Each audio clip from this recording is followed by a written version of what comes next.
jail, who had to go on hunger strike to win that right, which was really not that difficult. So changing culture is really difficult. And all of us exist within our own cultures, and part of our thinking, I mean, your question was, how do we make people care about environmental protection and climate change? And the answer is we can't. We can't make people care any more than we can make that young boy or that young lady that we've had our eye on for the longest time, make her or him fall in love with us. We can't do it. We can't make it happen. Unless I've missed something completely. People need to have their own epiphanies. Or what I like to, I talk about aha moments, or a series of aha moments. And for different people, that will come in different ways. Anyway, yeah, so I'm not inclined to try and measure the impact that green drinks has. My job is to make sure green drinks gets on the social calendar, and it's there, and it's regular, and it is there, and it's comfortable for people to come and chat and meet other interesting people. I see a lot of interesting people that I've met at Green Drinks here. And to take this journey, it's exactly what you said. Sustainability is a journey, and it is actually longer than we could possibly anticipate. It's also, I think, the most interesting thing on the planet at the moment. Nothing can come close to something this interesting. And so it is a real dilemma, although it is true, it is weird and it's wrong for there to be fatigue about this issue. Can I talk about that a bit more? Sure, go ahead. I think that the problem is that it's how we framed it and how we have started talking about it and messaging it. The problem is in the framing and the messaging. Historically and traditionally, it's obvious. It was really the environmentalists who first really noticed the changes that was happening in the world as a result of the way we live on the planet. And so it's not surprising that it's come as an environmental issue, or has it come as an eco issue, or it has come as a green issue. There are a couple of problems with that. First of all, there's the problem with environmentalism generally. Some joker quoted, said that environmentalists make, how's it go? Yes, environmentalists make bad neighbors, but great ancestors. So the idea is that environmentalists are all these people who are saying, is that a plastic bag? Don't be, you'll thank me one day, you know? And naturally, there is this kind of negativity that comes with environmental protection. It's good for us, like medicine, but it tastes really horrible. The other problem is that this complex of issues, environmental protection, climate change, what was the other thing you said? Saving the planet. It is no more an environmental issue than it is an economic issue, than it is a social issue. It just comes to us that way. And what we really need to do is reframe these issues into what I call systems thinking. And that's not only a historical thing, it is the way we understand and perceive the world. We are used to understanding and perceiving the world in components, in categories, in issues.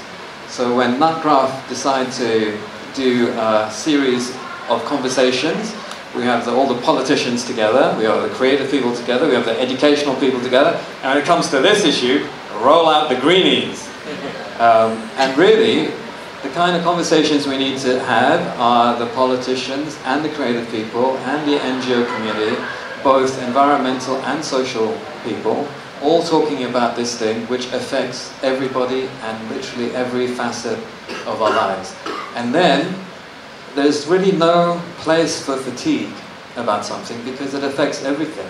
And anybody can then go into their own little place that they feel more comfortable and go and explore these issues. So really, I think reframing the issue is pretty crucial at this point. Does that resonate with you, Sume? Completely. Completely. Yeah. And how does this fit in with? How does this fit in with your this deconstructing the norms of modern life? Well, that's it actually. I don't know how to put this, but it's. You can start by talking about shampoos and shoes. Show them your shoes, Sume. She made her own shoes. Yeah. So well, it's basically like Steve said, reframing the question. Basically, what that means to me is question everything, deconstruct everything, and build it back again. Step outside of the system. So, step outside the system. Look at what's wrong with the system. Step back in, fix it, go to the new direction. So, in my personal life, that's what I do. You ask what is not working well, and you ask why. So the reason why I don't wear shoes anymore is because my ankle was always hurting when I ran. I have very weak ankles, and you start asking why. I'm not going to buy a new pair of shoes because all the shoes have done for me is just like break my ankles down. And you do your little research and you find that shoes are like casts. You put your cast on your leg of a couple of months, your muscle completely dystrophies. Same thing happens with when you've been wearing shoes for 20 years running. That's what happens to your feet. And when your feet is weak, it tends to break down more easily. So I went without shoes to experiment. It's like an experiment with myself. So it's how I started with that. And it sort of moved on with other areas of my life. I have eczema. Why do I have eczema? And so you start to find that, for example, a very simple example is, Nike, who obviously builds these shoes, and they start telling you, after every 200 miles you got to chuck those shoes because they no longer work for you. And they come up with new models, with all the new technologies, which is just trying to sell you more shoes, right? And that's a whole system that we're in, this system of buying, using, throwing away. Yeah, and for those of you who came a bit later, there was actually a video that we were running called The Story of Stuff, which you can actually look up on the website, that talks about this kind of system that's been created, that drives consumerism and is really, really destructive to the planet. So I don't think people want to know about my personal habits. But beyond 2 years you haven't had shampoo. Sorry? I think it was 2 years you haven't used shampoo? It's about 3 years. I started with shoes, and then it went to shampoo, and then it went to soap, and it went to toothpaste. Yes, I don't use toothpaste either. I'm gonna see. I keep trying to find what next, right? So I don't know what next. For a lot of people, though, that's going to be really radical. How do we get people to start thinking about modern life in this way? To start deconstructing every single thing that we do, and to start examining the relationship that we have with the planet through the decisions that we make about what we buy and what we use. What was your aha moment, and how do we replicate that aha moment for a whole bunch of other people out there? Well, for me, it was things didn't work. Okay, so ankle broken, not broken, but weak ankles, eczema, and how when you, that's the thing with shampoo. You shampoo it today, it's nice and glossy. The next day it gets greasy. You don't wash it the next day, it dandruff, itch, all that. So you have to use shampoo again. It's a whole spiral. Just what you use, buy. And I'm not like that. I might be lazy, I think. So it's like, for me, it's like, I can't do this. I don't want to buy into the whole sort of world of consumerism. So what other options are there? And so I just started exploring other things. There's so much on the net these days. You'll be amazed at what you can find and learn. There's a whole community of people who don't use shampoo and they call themselves no poos. Right? No poops, okay. Yeah. So and it's fun. It's like, I found it really just fun, right? Because I saw it as an experiment. I didn't have any idea of whether it will work or not, and it did, and it has. And for me, the aha moment came in many different ways. It was like a real liberation. It's really liberating. If anyone tried running barefoot, it's just liberating, right? You feel the ground, you connect it to the ground, right? And you run on puddles, and especially after rain, oh, it's just amazing. And the same thing, it's such a liberation to not have to constantly think about, oh, my hair, you know, bad hair day or whatever. Same thing with same thing with soaps and all that. And you know, it's also very cheap. And you find the other aha moment is that you find, oh my God, I've been cheated, I've been duped for the last 30 odd years that I've been an independent person. How would you feel? I mean, I just felt cheated, and I was like, so it was really a reaction against that whole, buy culture, me culture, and you start examining, start peeling back the layers, and you find that you actually don't need a lot of these things that people are telling you that you need.